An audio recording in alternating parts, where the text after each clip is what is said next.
Hi, இன்னைக்கு வாயில் வச்சா கரையக்கூடிய ரவை வடகம் எப்படி செய்யுதுன்னு பார்க்கலாம். இதுக்கு கொஞ்சம் பொருள் தான் தேவை. ரவை, பச்சை மிளகாய், உப்பு, ஜீரகம், பெருங்காயம். எப்படி செய்யுதுன்னு பார்க்கலாம். வடகம் செய்யறதுக்கு நம்ம எந்த பாத்திரத்தில் ரவை எடுக்கிறோமோ அதில் 8 பங்கு தண்ணி வைங்க. நான் இன்னைக்கு இந்த பாத்திரத்தில் 1 கப் ரவை எடுத்திருக்கேன். இதுக்கு 8 கப் தண்ணி ஊற்றணும் அடுப்பில். இந்த மாதிரி அடி கனமான பாத்திரத்தை அடுப்பில் வச்சு அதில் தண்ணி ஊற்றிக்கங்க. தண்ணி நல்லா கொதிக்க விடுங்க. எப்போவுமே வடகம் செய்யறதுக்கு பாத்திரம் அடியில் கனமாக இருந்தால் தான் நல்லாயிருக்கும். இதில் தண்ணி சேர்த்துக்கோங்க.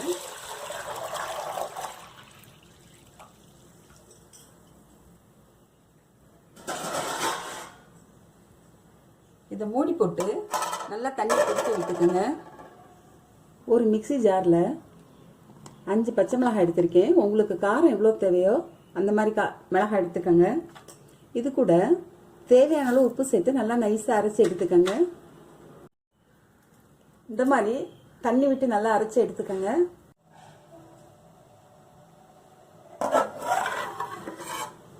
தண்ணி நல்லா கொதிக்க ஆரம்பிச்சிச்சு.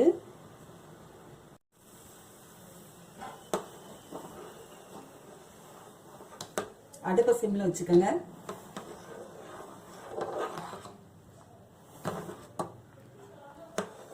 கொஞ்சம் கொஞ்சமாக போட்டு கிளறுங்க. அப்போ தான் கட்டி விழுகாமல் இருக்கும். இது கொதிச்ச உடனே மூடி போட்டு சிம்மில் வச்சு ஒரு 10 நிமிஷம் போல் வேக விட்டுக்கோங்க. இந்த வடகத்துக்கு நம்ம அரைச்சோ ஆட்டியோ கஷ்டப்பட வேண்டியதில்லை.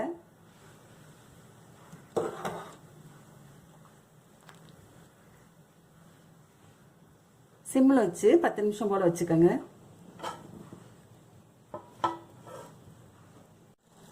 பத்து நிமிஷம் ஆயிடுச்சு.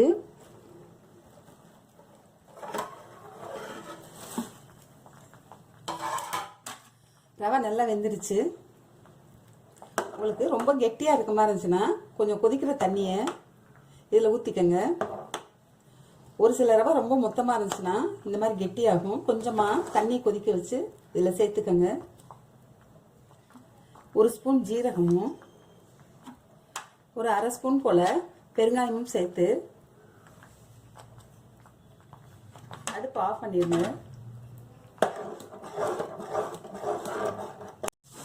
இது கெட்டியாக இருக்கிறதுனால 1 கப் தண்ணியை கொதிக்க வச்சு இதில் நான் சேர்த்துக்க போகிறேன். அந்த மாதிரி உங்களுக்கும் கெட்டியாச்சுன்னா நீங்களும் தண்ணியை கொதிக்க வச்சு சேர்த்துக்கோங்க. ஆனால் 1 கப் மெல்லிஸ் ரவைக்கு 8 கப் தான் தண்ணி அளவு.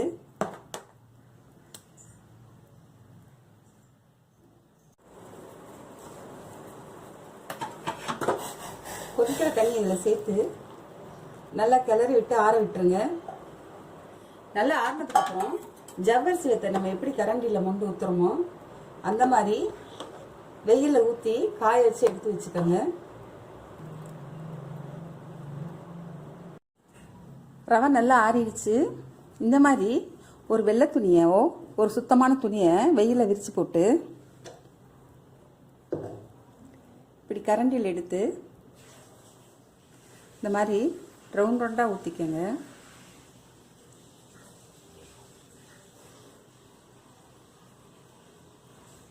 இதை ஒரு நாள் ஃபுல்லாக வெயிலில் காய வச்சு சாயந்தரமாக எடுத்து பின்னாடி பக்கம் தண்ணி தெளித்து ஒரு 5 நிமிஷம் போல் ஊற விட்டுக்கங்க.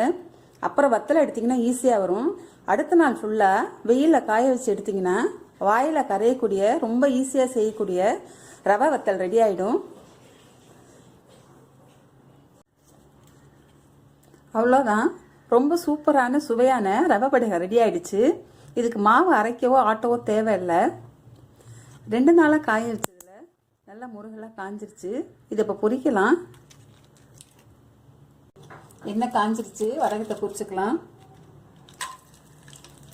எப்போவுமே எண்ணெய் காஞ்சோடனே தான் வடகத்தை போடணும். அடுப்பை சிம்மில் வச்சுக்கணும், இல்லைன்னா வடகம் தருகிடும்.